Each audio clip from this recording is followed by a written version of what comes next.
लागल बाड़े कुम के नान मोरे बलमुआ हो। लागल बाड़े कुम के नान मोरे बलमुआ हो। ओई कुमा मेलावा में ननद बुलैलिया हो। ननद बुलैली मोरे बलमुआ हो।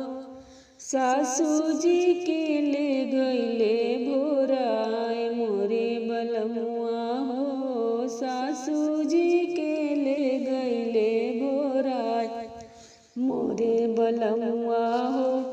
लागल बाड़े कुम के नान मोरे बलमुआ हो। लागल बाड़े कुम के नान मोरे बलमुआ हो। ओई कुमा मेलावा में गोतिनी बुलैलिया हो। गोतिनी बुलैली मोरे बलमुआ हो। ननद के ले गईले उठाए मोरे बलमुआ हो। ननद के ले गईले उठाए मोरे बलमुआ हो।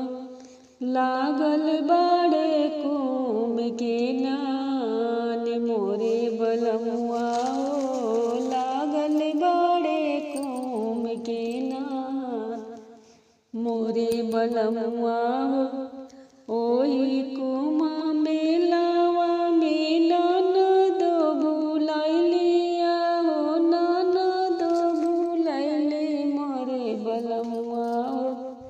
सासू जी के ले गईले उठाए मोरे बलमुआ हो। सासू जी के ले गईले चोराए मोरे बलमुआ।